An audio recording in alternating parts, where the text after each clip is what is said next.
Hello, you're listening to Sending the Experts with Georgina Durrant. This podcast is all about teaching and supporting children and young people with special educational needs and disabilities, SEND. My name is Georgina Durrant. I'm the host of this podcast brought to you by Twinkle SEND. As a former teacher in SENDCO myself, I wanted to create a platform to share some of the amazing things that my guests are doing to support learners with SEND. So whether you're listening on your commute, tuning in whilst walking your dog, or curled up on the sofa with a nice cup of coffee, thank you so much for joining us. In this episode, I am delighted to be joined by Ginny Bootman. In her own words, Ginny has been teaching longer than she hasn't. I love that, by the way. She has been a head teacher, senior manager, and class teacher, teaching all ages in the primary age range. She is currently SENDCO of 4 primary schools in Northamptonshire. She believes in the mantra, follow the empathy road, and embodies this in everything she does. She has spoken nationally at the National SEN Conference, as well as NASEN Live. She collaborates with both primary and secondary SENDCOs by working alongside them to support them in what we all know can be a very demanding role. She has had her book published, Independent Thinking on Being a SENDCO, which can be found at Crown House Publishing, and it's brilliant. I've read it. It's fabulous. Hello, Ginny. How are you? I'm very well, thank you. And I have my cup of tea. So yes, I am sorted. Anyway, so could you tell us a little bit more about your background, Ginny, and in particular why you became a SENDCO? What led you to being a SENDCO? Yeah, when I think back to when I first started teaching and I look back, I had an affinity to children with additional needs, which I didn't realise at the time because it was what I did. It was part of what I was as a class teacher. And those little things that I did, I now realise paved the way for me becoming a SENDCO. And then I became a head teacher, and as part of that role, I also became the special needs coordinator, and it all started to all the pieces started to fit into the jigsaw. And then I've carried on with that SENDCO role since. Brilliant. That must have been a tough role, being a head teacher and a SENDCO. That's like more than full-time jobs in one. Yeah, I was a head teacher, SENDCO, 50% class teacher. So lots of balls to juggle, I think we'll say. Yes, absolutely. Sounds like it. So we're hoping to do 2 podcasts on the role of the SENDCO because it is such an important topic and such a big topic. So in this episode, just for our listeners, we're going to focus more on this sort of day-to-day role, time management, and the importance of developing and maintaining good home-school relationships, because I know that's Ginny's sort of speciality. So if we start with the day-to-day, being a SENDCO, for somebody who isn't a SENDCO, what does your day-to-day work entail? And I appreciate yours is slightly different because you're a SENDCO for a few schools, but being a SENDCO, what does the work entail? So it can change from day to day, but I like to be in the classroom with the children and with the teachers so that I can support them and give a different viewpoint and give ideas to staff. And there are always ideas that people decide whether it will work in their classroom setting or not. Yeah. I have lots of meetings, as you can imagine. I have meetings with staff, I have meetings with parents, I have lots of meetings with parents, and those meetings are so important. Yeah. And I have lots of meetings with outside agents, and I do send a lot of emails and not receive back as many as I would like often, Georgina, to be honest. But yeah, so I plan out my days and my weeks carefully so that I use my time really wisely. But I like to get a mixture of office work and then being in the classrooms as well. I think that's really important for any SENDCO, that we do get what I call yum time. That's when we're with the children. Oh, I love that. Absolutely. Yeah, because otherwise you're just in an office and you're not seeing everybody, and you can easily feel distance from it, can't you, if you've not got your hands in and you're in the classroom. So what would your favorite part of being a SENDCO be then? It is when I get to be with the children. Yeah. As a SENDCO, sometimes we can feel very drained often by the amount of paperwork that we have to do. We have so many referrals that we have to do, and I get to a point often where I'm like, actually, I need to stop doing this paperwork and I need to go and I need to be around children. So I go into classes, I join in with lessons and just become part of the lesson. And then sometimes I go into preschool and I love it because they go, oh, the staff go, Mrs. Bootman's here. It's time for the leader sing along. So then I love being in there and singing with the children and being with the children. And that is my favourite part, alongside, you know, those light bulb moments when you're talking to a child or you're talking to a member of staff or you're talking to a parent and suddenly the dots join. Yeah. And between us all, we come up with something that will help that child that we couldn't have come up with by ourselves. And wow, they are the light bulb moments that bring me joy, really. Yeah, absolutely. Oh yeah, I can completely see that. What about the most challenging then? Which bits don't you like so much? I think it's very difficult when we send emails out and people don't respond. And talking to many SENDCOs, this seems to be a common occurrence. So that is quite challenging. I think prioritising.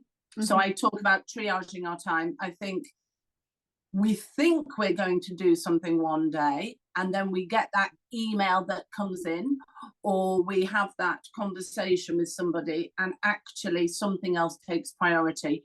And we just have to go, okay, shoulders down. I will just have to change what I'm doing because of the need as it presents itself now. Yeah, I used to find that really hard. I'd have my day planned and then a child would come into the office at 8:30 in the morning and you knew, and rightly so, that day would have to change because that child needed a different way of support and something needed to change that day and you would have to sort that, which you wanted to do. But then you look back and you're like, oh no, but what about how am I going to then organise all of that? And I'm looking forward to hearing your advice on this, because that is something that honestly I found really difficult, was prioritising tasks, working out when to do things and what should come over priority and how to work out how to do the mountain of jobs that you've put to one side because something else has happened, I think is really, really tricky. So have you been a class teacher whilst you're being a SENDCO? Have you done the two together? Because I know a lot of people who are listening who are SENDCOs are doing the SENDCO role whilst being a classroom teacher. Yeah. So I was the head teacher of the SENDCO and teaching at one point. Okay. Yeah. And then I had my son and chose not to be a head teacher anymore and became a class teacher and the SENDCO. Brilliant. And it is so challenging when you're a class teacher as well, because often people have Wednesday afternoon to do their special needs work, and it is very limiting because people can't all have a meeting with you on the Wednesday afternoon. Yeah. And so I'm very fortunate in the flexibility of my current role that I can have meetings with staff when it suits them, and sometimes I do if people choose to have meetings with them in their PPA time, or there is a flexibility which is so important for the well-being of everybody. Also with parents, if I can give them that flexibility of having a meeting. So it used to have to be either Wednesday during school time, or because I worked 3 days a week, Wednesday, Thursday, Friday, and we had a staff meeting on a Wednesday, I had to oversee PE on a Thursday. So it had to be after school on a Friday. And people would say, oh, Ginny. And I'd say, well, to give parents the option of a school within a meeting within school time or out of school time, that was my choice, and that was fine with me. So I think it is very limiting. And also with regard to training, often training is not just on a Wednesday afternoon.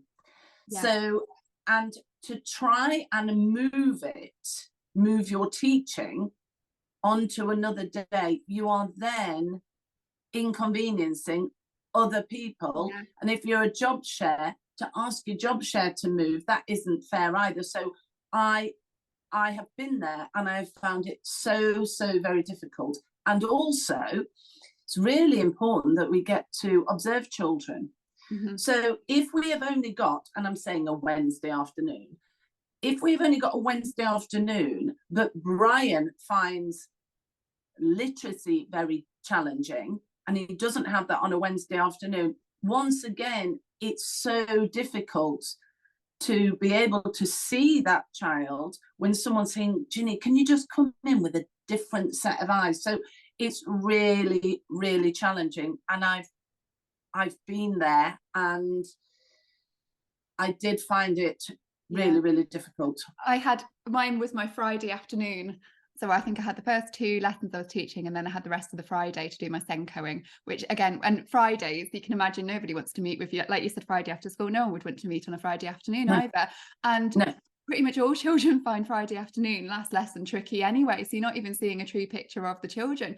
So I completely get what you're saying about that. And the bit that really resonated with me was when you said about inconveniencing people, because I would feel the same if I was letting a class down by having to have a meeting to do with being a SENDCO. Then it would mean that somebody was having to cover my class, and I was letting the kids down in that class as a result of that. So it's such a balancing act. And I think you do feel like you're letting people down and not doing a good job of either things. Yeah. It's kind of what am I dropping, and what am I keeping hold of in the juggling of the job? Yeah. What would your tips be then for balancing all of these things whilst being a SENDCO? So I think to compartmentalize your work. So when it is your SENDCO time, that you make sure you do SENDCO work then, and that you are very clear to others around you.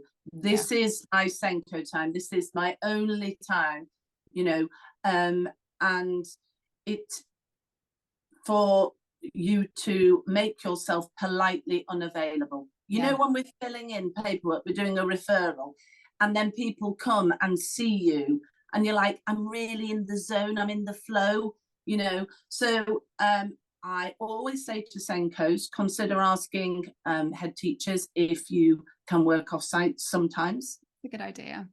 And people say, am I allowed? And I say, look, if you ask, they may say yes and they may say no, but if you don't ask, you will never know. So I think, and people, when I do talks, people, there's a sharp intake of breath, and people go, really? Another one is, if you're having meetings with members of staff, why not consider have that meeting off-site? Once again, there's always a sharp intake of breath, and people, are we allowed? And I say, once again, ask these questions, because if we don't ask them, then we'll never know the answer. And I think a meeting off-site can be so much more fruitful, because you haven't got the distractions of school life. So I think that's really important. I also think transparency with your head teachers, to say, actually, this is what I can get done on my Wednesday afternoon, or this is what I have got done. Not for them to monitor you, but for you to be transparent and say, this is what I can get done. Because I get a lot of SENDCOs saying, I haven't got enough time, I can't get it done, I'm doing it in my own time. So I say, well, track your time. Just keep, for a week or 2 weeks, a record of how long things take. I was just thinking that's a really good idea, because through no fault of their own, if the head teacher hasn't been a SENDCO, then they might not be aware of how much work you're doing and how much extra time you're doing at home and how much things are actually taking. Not through their fault, but it's important to let them know and make them aware. And they'll, if they're a good head teacher, they'll want to know this and want to support you.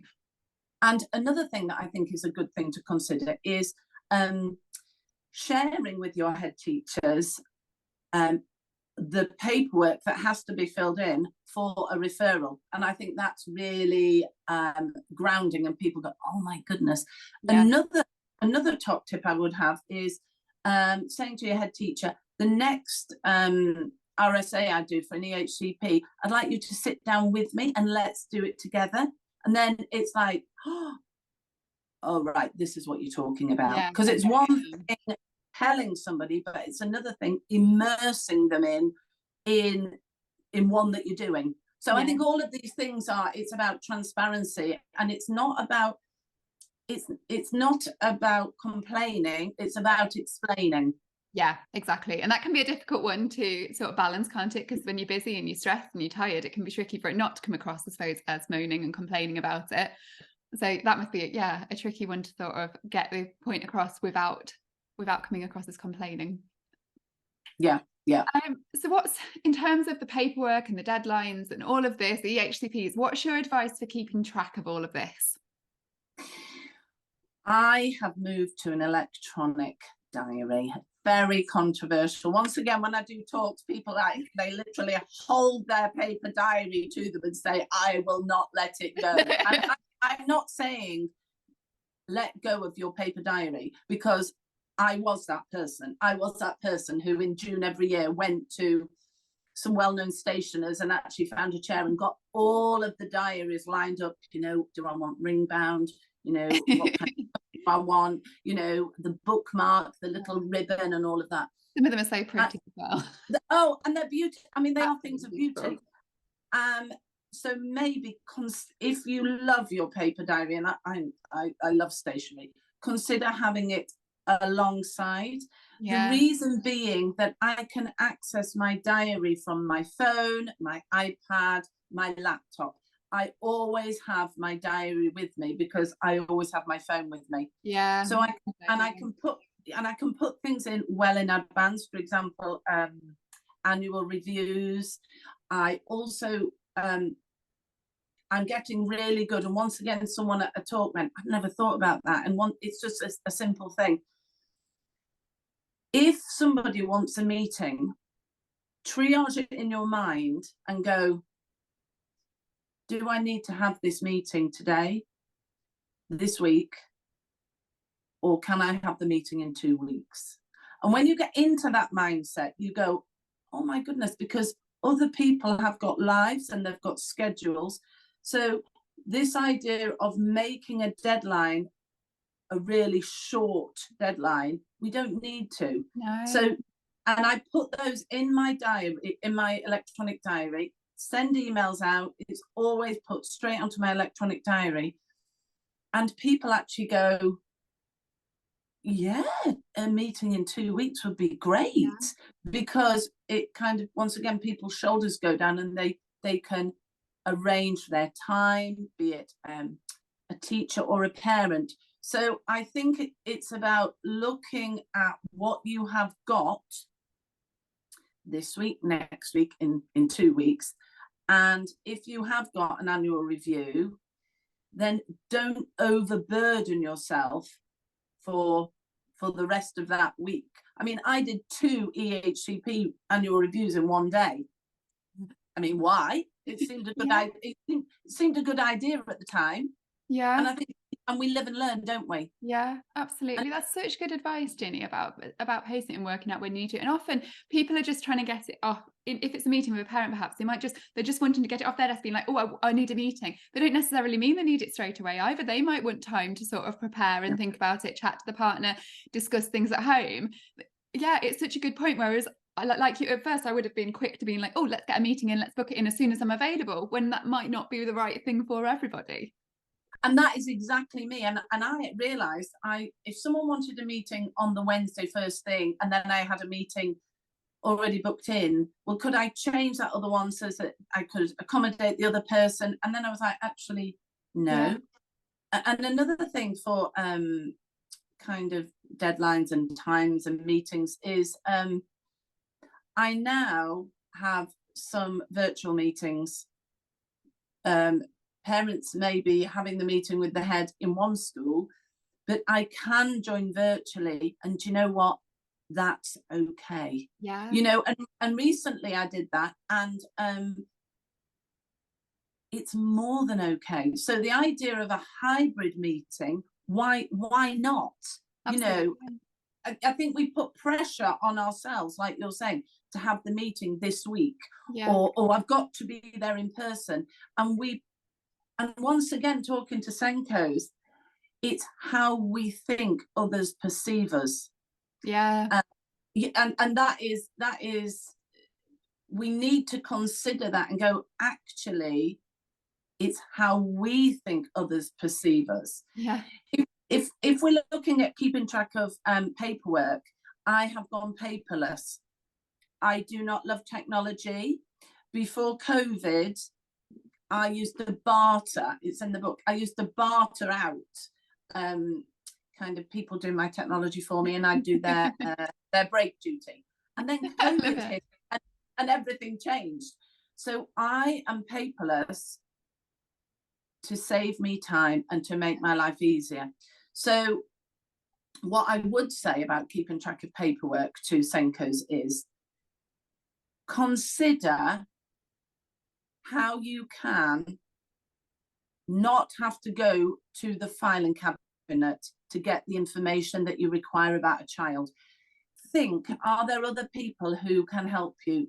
Admins are great because they can give you that information. If you make a template, you can have a live document on 365, or you can have something on Google.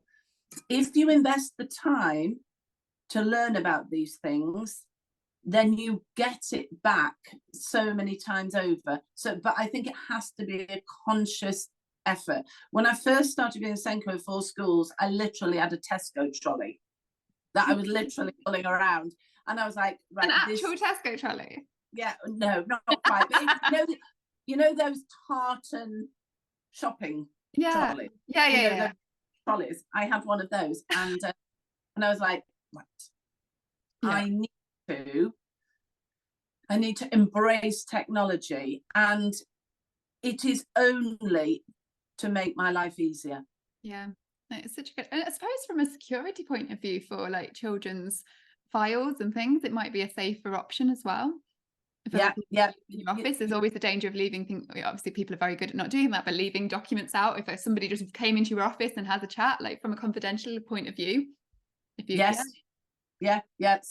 I think that is really, and just do a little bit. That's the other thing I'd say, just do a little bit. Yeah, absolutely. Oh, that's really genuinely really, really good advice. I think people listening to that are going to find that so useful. If we talk about time, specifically not having enough of it, I know that's a huge problem for SENDCOs. What's your advice for any SENDCO listening right now who just doesn't feel like they've got enough hours in the day to get everything done? Yeah, so do one thing well. When you come into role, we often want to change everything, or change the things that we go, oh my goodness, that really isn't right.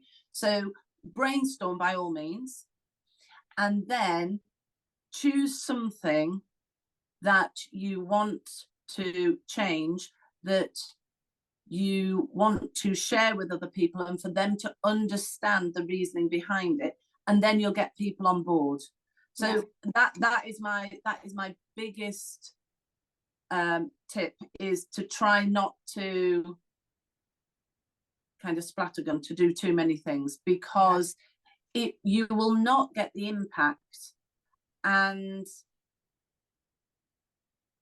you just won't feel good about it. Whereas actually doing one thing well and seeing it go across your school, that is a really, really good feeling, and also to get people to be on board with you, and for them to be able to give you feedback as well. I think that's an interesting one, imposing versus collaborating. Yes, definitely. No, that's a really good point, because you do need people to be on board with any change you make, and for them to see the reason. If you're doing lots of things at once, it can feel a bit disruptive, and people can wonder why all these changes are happening, and they're not going to see the impact of them straight away. So that's really, really good advice. What about then, if you look back to when you started being a SENDCO, what do you now know that you wish you knew back then? Did that make sense? Yeah. So what? Yeah. If you're talking to Ginny in the past, what would you tell her when she's starting a SENDCO role? Be more transparent with your head teachers. The sharing of what you're doing, I think, is so important. I used to do things, not feel I was doing enough, and then worrying what people were thinking about me. Whereas now I have live documents, we prioritise together. Yeah. So it would be about having those discussions with head teachers to say, what do you think? So that I'm not lonely to go. I was just going to say that it can feel like that as a SENDCO. You're the only one doing it in a sense, and you don't feel that part of a team as much. So yeah, that's a very good point, getting people involved and doing it together. Yeah, so I'm very much part of all of my schools as a team member, and things like I'm very much part of the pupil progress meetings, and people can ask me things and I don't know all the answers. That's a really important one to say. I'm not an expert. I'm somebody who, I'm like a magpie, Georgina. I just pick up different ideas. The biggest thing I think I would say is we're allowed to say, I don't know, but I will find out. And I constantly do that. And I think parents find that quite refreshing. Yeah. Okay. She doesn't know. You know, if you don't know, don't pretend you know. So I had a parent who I'd never done an EHCP before. They came mid-school career, their child came to us and they said, we think our child needs an EHCP. And I looked at the paperwork and they said, what do you think? I said, I've never done an EHCP before, but I will look into it and we will do it together and we will timetable in meetings and we will all work together. And the child got the EHCP and she said, what I like about you, Mrs. Bootman, is you didn't fob us off. Brilliant. Yeah. So don't fob people off. Maybe that's it. Be honest. Yeah, absolutely. And I think there is a myth that SENDCOs are the expert in SEND in the school, and often they might not be. They're in charge. They have expertise that they've picked up, like you say, from things, but their role is more to coordinate it, isn't it, rather than to be the expert in the room.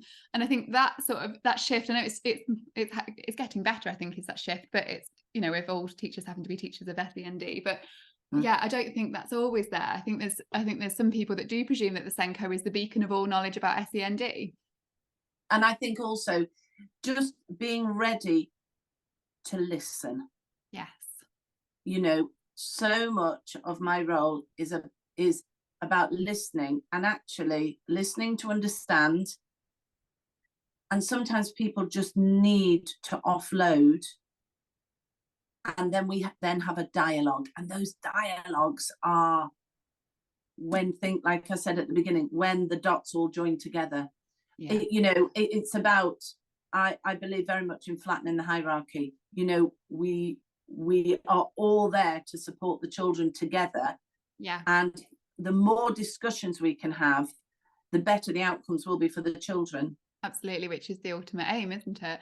So we touched a little bit on sort of homeschool relationships when you mentioned about the parent that you were supporting and not fobbing them off, that side of things. Yeah.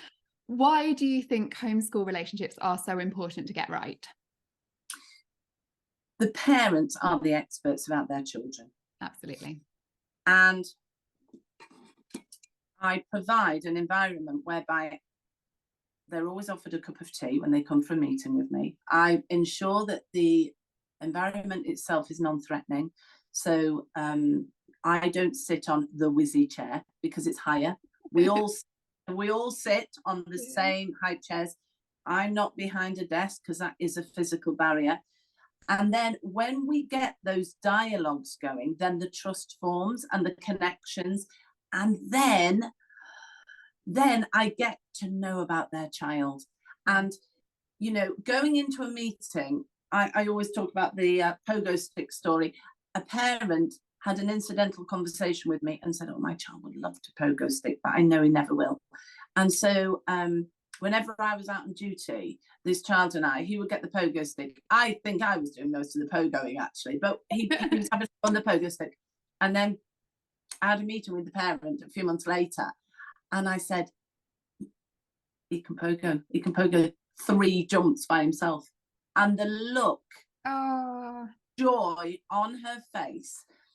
And it wasn't the fact that he was really pogoing. It was the fact that there was an individual here who had listened to what could have been seen as an incidental conversation, then had formed the connection with that child, and then that individual was joyful at what their child was able to achieve. And when we get those connections that begin with incidental conversations, and I firmly believe in those, you know, I go out in playgrounds all the time and have these incidental conversations about the weather, what people are wearing, especially children, because they have the nicest clothes ever.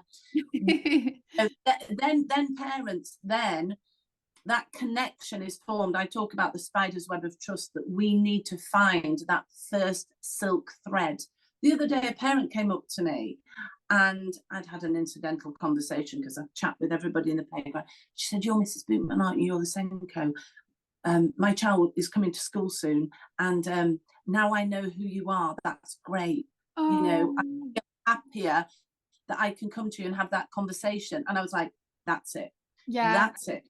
And I always say the little things make the biggest difference. I had one parent came up to me and said, "Have you got a minute?" And when that parent, who doesn't come in often, says, "Have you got a minute?" we really have to seriously consider finding that minute at that moment, because if we don't speak to them then, they won't ask us again, because imagine how much they've had to go through. They know how busy we are, and yet they really want to tell us something. And it was about a child having the uniform. They had sensory difficulties, and the uniform, they just went, "I was wondering if we can change the uniform to this so that this child is more comfortable." And I was like, "Absolutely, absolutely." And she went, "Thank you." And I was like, and a couple of weeks later, she said, "The difference that has made to my child, you will never realise." And I just think, if I hadn't found that 5 minutes at that time, that difference would have never happened for that child. So, you know, and parental relationships with parents, it's all about, I talk about putting ourselves in someone else's shoes, you know, follow the empathy road. Actually, if I'd gone to a school to have a conversation and they hadn't spoken to me, I wouldn't have asked again. You know, so it's about finding those opportunities to make those relationships, and then it just becomes a dialogue. I also firmly believe in checking in. I check in a lot with my parents, you know, sometimes via email, or have a half an hour meeting. I make parents very aware, anyone who I have a meeting with, how long the meeting is going to last. I think that's so important. And also meetings might be a drop off, if that suits a parent, and because I can, or just before the end of the day, and then they pick their child up. So they're all different things. And it might be, "Do you want a phone call? Do you want to come in and see me? Do you want a virtual meeting?" What's easiest for you? Yeah. That's wonderful. And you know, when you were saying about that parent coming in and just saying, "Can I just do you have a minute?" You can imagine that parent has probably had a week or two thinking about building up the courage to go and speak to somebody about this, has been thinking about options, has been chatting to other people saying, "Do you think it would be okay if they didn't wear if they wore a different uniform?" The courage to actually say that as well, for some people, is really difficult. Like, it must have taken a lot for her to come up to you and say that. And like you say, if you'd have dismissed her and said, "Oh, I'm sorry, I'm busy," like now, that could have, it's huge. I know. And it's quite from my point of view, it's quite not scary, but we need to find these opportunities. And I know I'm in a fortunate position because I'm purely a SENDCO, but I have had cases where it has happened when I have been class-based, and I have just gone, "Right, give me 2 minutes. I will find somebody to take my class. And I will speak to you." You know, and the more that we get to know parents, I will say, when I know them well, "Okay, I'll be honest, do you need me to speak to you now, or can this wait?" And they will be very honest, and they will say to me whether they need the conversation now, or whether it can wait. Sometimes, I don't know if you've ever had this, I have, if we are inadvertently slightly dismissive, whatever they were going to talk about snowballs and gets bigger, and actually emotions get a lot higher. Everything gets heightened. So I do think we do need to consider, and they are, because they are small conversations actually often, or I'll have the first conversation and go, okay, I need to find out this, this, and this, and we need another meeting. Yeah, because you know what it's like yourself, if you've got something that's bothering you, something you feel like you need to sort, if you can't get it off your chest and try and do the first step in sorting something out, it does snowball, it does get bigger, does the problem, because you start to worry, what happens if they say no to this, what happens if it doesn't, you know what I mean? It does snowball and get into a bigger, and the emotions get bigger, and then the conversation would be a longer conversation potentially as well, wouldn't it? And a harder conversation. Oh, absolutely. That initial conversation where you're just trying to, problem solve. Yeah. That's so important. What do you think the most common, or what are you finding are the most common issues that are causing like difficult relationships between home and school at the moment, and how can SENDCOs help with this? I think inadvertent miscommunication. Yeah. I think in the busy world where we live, we can often send emails, and emails can be very misconstrued. Very misconstrued. A tone of an email. You can read an email in very different ways, can't you, depending on your own mood. I often find if I'm reading an email, if I'm in a good mood, the email might come across as being lovely. If I'm not in a good mood, that email could come across as being quite harsh. And it's the same words. And I talk in the book about the spiky email, you know, and it's like, if you receive what you perceive to be a spiky email, resist replying via email. I say take your brave pill, which isn't a real pill. I just have to tell you, you know. And then, you know, someone was once like, "Oh, what are they?" I was like, and consider making a phone call, which is quite scary. But in my experience, if I make that phone call, it becomes a two-way dialogue. And I have had an incident where I got a very spiky email, and when I made that phone call, it was literally a 5-minute phone call, and it explained things, and everyone came out of that conversation happy with the conversation they'd had. So I think emails. I also think, and this is another interesting one, is people email at interesting hours of the day. Okay. And I was talking to a colleague about this, and they were saying about a parent email in the evening, a parent emailing in the evening to their school email address.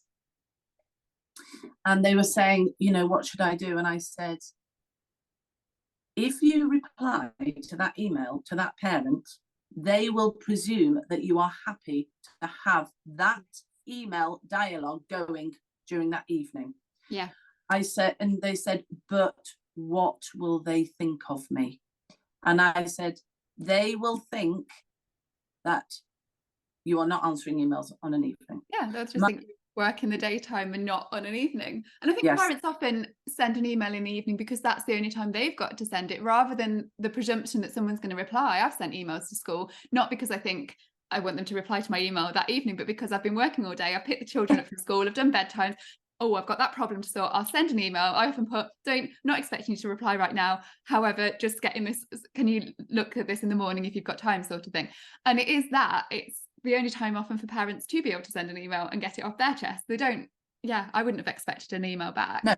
I'd been upset. I think I'd have been worried if they'd emailed me back actually, and felt really guilty myself and been like, oh no, don't email me back now. And I think it's about owning your time. Yeah. So someone said to me a few years ago, you know, Ginny, have your emails on your iPad and your laptop, then you are in control of when you look at them. And I was like, okay, that's a bit scary. And I did it, and I was like, absolutely. And I am a real fan of the schedule send button. Yes. Oh, I love a schedule send. I can write an email at whatever time suits me, But my schedule send means that someone will receive it within their working hours. So I think we need to own our time more, because inadvertently a teacher may say, well, so and so, and this is really interesting from your point of view as well. I think a parent may say, well, so and so sent that late at night. A parent, you know, oh, they'll be expecting a reply, and that isn't how it is. But because we are giving people, we feel that we might be letting them down if we didn't reply that evening. But then that can inadvertently cause tension, because you know, because emails going backwards and forwards in an evening. So I think that's one that we can kind of easily sort by owning our own time. I also think home and school relationships can get a little bit fraught when school goes into the meeting they want to have,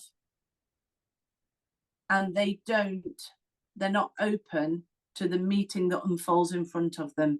So I have had meetings and I have gone in with what I thought was my agenda. However,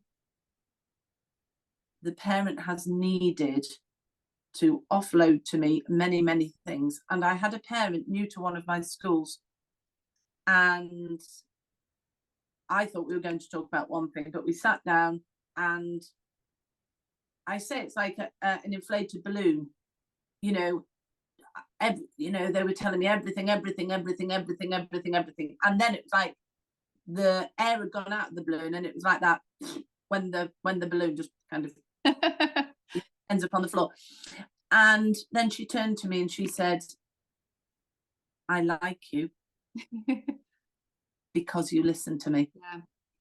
And that kind of made me sad, really, because I thought, actually, as I say, the parents are the experts of their children, you know, and we need to listen to them. And the other thing is, we can inadvertently go into a meeting and there is a hierarchy. You know, think about who's going to be in that meeting. Does it need to be the SENDCO, the head, and the class teacher, and the parent? That is really intimidating. Intimidating. So who needs to be in the meeting? I'm very, very much an advocate for this. Do I need to be in the meeting?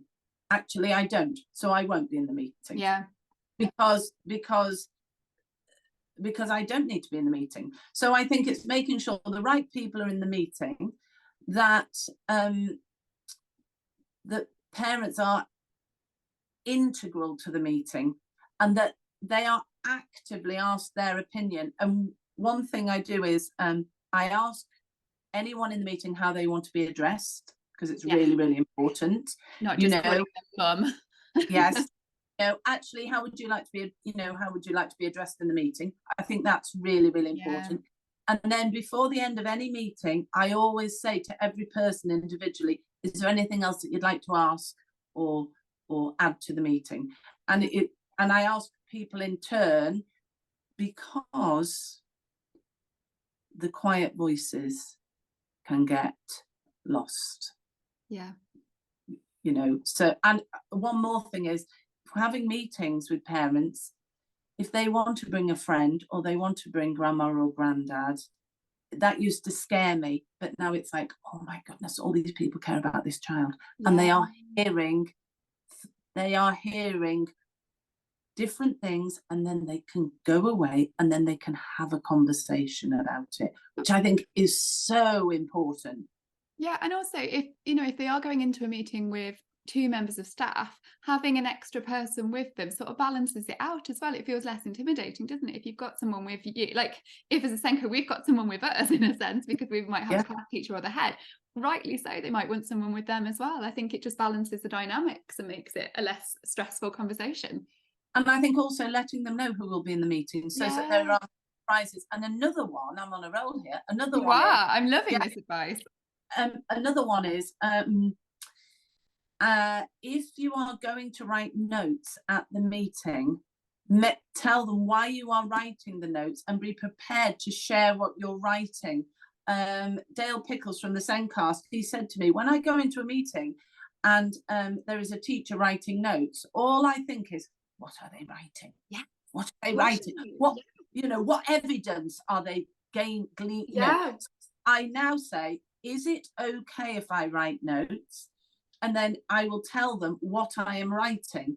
And actually, I would want that. So I thought that was really good advice. And another one is, parents, and this really used to worry me, parents may come in with a folder or a file of information. Always acknowledge the folder or the file or the list they've got. I used to find that quite threatening. I don't know what I thought was in that folder, but now I say, you brought a folder with you. Is there anything you want to share, or any notes that you've written? Do you want us to go through your notes first, or do you want me to do my bit, and then we'll see what hasn't been answered? And I think SENDCOs find that quite threatening, because it's easier to be in charge of a meeting, isn't it? Go through the points that you're confident with, but the moment you put it out to parents, you are more vulnerable. But what I would say is, give it a little go. Yeah, but it goes back to what you're saying about the parents being the experts of their own children. So if they've got a file of information, for goodness sake, we should be using it. Like, it will be useful, and it's information that we might not have that we need to make, because the goal is for the children. So yeah, we should be using all that information and not being, not feeling intimidated by the file and thinking that it's scary. It's actually just extra information to help make that child have better support in school, which is the ultimate gain. And the parents are amazing at finding things out for me, getting information. They are amazing, but they need to feel valued, like we all do. We all need to feel valued in a meeting. And I think the more meetings that we have where we are this open, the more parents come to us. And as you said, things are sorted quickly. They don't escalate, because I would hope they go, oh, he or she's all right. Yeah, they'll listen to me. So listening is the key to building relationships. And if there is a, inverted commas, difficult relationship, then we as the educators need to find ways to connect with the parents. And then it does happen over time. Yeah, absolutely. Because at the end of the day, the parents want the same thing that we do. So that relationship can grow, and it can be, it's so important. It's so difficult. I don't know if you saw a little while ago, I did a tweet about the parents being the experts. And quite often I've seen, and I don't know if you've seen the same, that because parents research so much now, and they've got the internet at their fingertips, they've got books at their fingertips, it's brilliant, isn't it, how much information there is now out there on specific SEND. Parents often do know more about specific areas of SEND than we do. And I think, I could name people just of the parents I know on the school run. I could name, they are genuine experts from the amount of research they've done on their child, or, on dyslexia, on autism, whatever. They genuinely will know more about it than the SENDCO, and that's not the SENDCO's fault. It's just they have had so much more, they've invested so much more time on that specific area that they do know more about that. And I think we need to work out ways to utilize that, because it's a wasted resource otherwise. They've done so much research, so much reading, they've spoken to so much people. Like, social media can be fantastic for learning about special educational needs, going on, Facebook groups that's specific to children who are autistic, for example, and they can learn so much about it. And then if we don't utilize this information, it's such a waste. Yeah. And I had a parent came to me, and their child had an additional need that I had not heard of. And I said, actually, I haven't heard of this, but I will look into it before we meet again. And when I have meetings with parents, I always book in the next meeting, because that's another thing. If you don't book in the next meeting, suddenly months can have gone by and you haven't had the meeting. Anyway, at the next meeting, I said, I bought this book all about it. I said, it's really good. I understand it now. Yeah. And the parents' face, they were like, you've bought a book about our child's additional need? And I was like, well, yeah, because I didn't know about it and I wanted to find out about it. And they actually say, can we borrow it? I was like, yeah, of course you can. Brilliant. But once again, it's this shoulders going down and parents going, that SENDCO's all right. Yeah. Yeah, absolutely. Right. And we've spoken obviously a lot of your advice you've been giving will be inside your book as well. I imagine people listening are going to be thinking, I need more information from Ginny.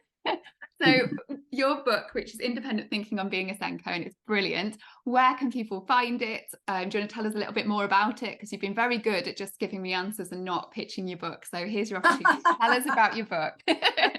So my book came about by a series of very fortunate events in my life. I have been a real advocate of independent thinking.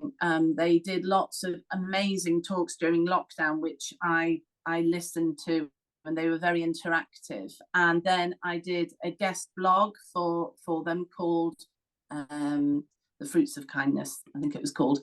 And Ian Gilbert, who is at the helm of independent thinking, just got in touch and said, do you want to write a book?